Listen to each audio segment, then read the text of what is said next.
Media సోదరులకు నమస్కారం. శాసనసభలో శాసన మండలి సభలో ప్రభుత్వం దాటవేసే ధోరణి కానీ ఎదురుదాడి చేసే ధోరణి చేస్తూ ఉంది. ప్రజలు ఎదుర్కొంటున్న సమస్యల మీద ప్రస్తావిస్తే వాటికి సమాధానం చెప్పకుండా వాళ్ళకు కావలసిన వాళ్ళకు అవసరమైన ప్రభుత్వానికి పేరు వచ్చే కార్యక్రమాలకు మాత్రమే పనిచేస్తున్నట్టుగా భావించాల్సి వస్తుంది. 3 రోజులుగా లగచర్ల మీద చర్చ పెట్టినా ఈరోజు ఆటో కార్మికులకు మరి ఆదుకోవాలనే ప్రయత్నం చేసినా దేని మీద కూడా వాయిదా తీర్మానాన్ని అనుమతించలేదు. గౌరవ మా నాయకులందరూ చెప్పినట్టు ఈ ప్రభుత్వ ధోరణి చూస్తుంటే ఎన్నికల ముందు అధికారంలోకి రావడానికి అందరికి అన్ని ఇస్తామని చెప్పి ఇవాళ కొందరికే కొన్ని ఇస్తామనే ధోరణి అవలంబిస్తున్నట్టు కనిపిస్తూ ఉంది. మరి మహిళలకు సంబంధించి రవీంద్రరావు గారు చెప్పినట్టు 93 లక్షల అప్లికేషన్లు వస్తాయి, 42 లక్షల మందికే, అది కూడా 1-2 సిలిండర్లు మాత్రమే వస్తాయని అంటున్నారు.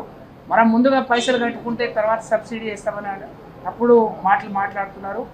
ఇవాళ అంగన్వాడీకి సంబంధించి మేము మాట్లాడటం జరిగింది. అధికారంలోకి రావడానికి కాంగ్రెస్ ఆ రోజు ఉమ్మడి రాష్ట్రంలో కాంగ్రెస్ ప్రభుత్వం 10 ఏళ్ల అధికారంలో అంగన్వాడీ టీచర్ల జీతాలు 4200, ఆయాలకు 2200 వచ్చాయి.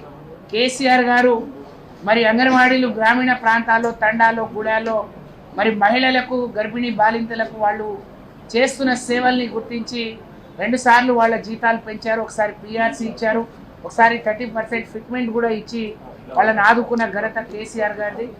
మరి అలాంటి అంగన్వాడీ టీచర్లు 2023 నాటికి 13,800 జీతం తీసుకుంటుండేవారు. అలాగే ఆయాలు 7,800 జీతం పొందేవాళ్ళు. మరి ఆ రోజు గౌరవ ముఖ్యమంత్రి కేసీఆర్ గారు వాళ్ళు రిటైర్మెంట్ బెనిఫిట్లు కోరుతున్నారు అని అంటే గతంలో వాళ్ళకంటూ ఒక పాలసీ ఉండేది కాదు. ఎప్పుడో 6 నెలలకు ఒకసారి జీతాలు వచ్చాయి. ప్రతి నెల ఉద్యోగస్తులతో పాటు వాళ్ళకి జీతాలు వచ్చే విధంగా ప్రయత్నం చేసి వాళ్ళ ప్రతి నెల జీతం ఇచ్చేవాళ్ళం. కానీ వాళ్ళు ఈ జీతం ప్రతి నెల కూడా రాకుండా వాళ్ళు ఇబ్బంది పడుతున్నారు. మొన్న ఎన్నికల్లో మరి వాళ్ళ హామీలు ఇచ్చినట్టు 18,000 వాళ్ళ జీతాలు పెంచుతా అన్నారు. కానీ ఉన్న జీతాలు ప్రతి నెల రాకుండా ఈరోజు ప్రభుత్వం వాళ్లకు మరి ఇబ్బంది పెడుతున్న విషయాన్ని ఈ సందర్భంగా గుర్తు చేస్తూ, అలాగే రిటైర్మెంట్ బెనిఫిట్ 65 ఏళ్ళు నిండిన వాళ్లకు టీచర్లకు 2 లక్షలు, ఆయాలకు ₹1,00,000 చొప్పున ఇస్తాం.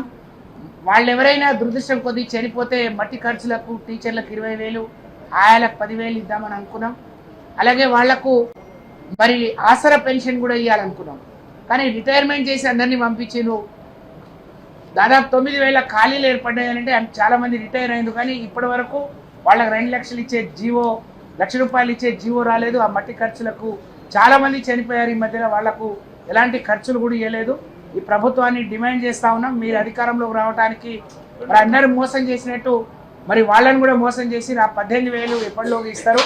అలాగే వాళ్లకు ఆ 2 లక్షల బెనిఫిట్, ₹1,00,000 పెన్షన్ ఎప్పటి వరకు తొందరగా ఇవ్వాలని చెప్పి డిమాండ్ చేస్తూ మరి అందరూ కూడా ఈరోజు రాష్ట్రంలో ఉండే మేధావులు, విద్యావంతులు, బుద్ధిజీవులు కూడా గమనించాలి.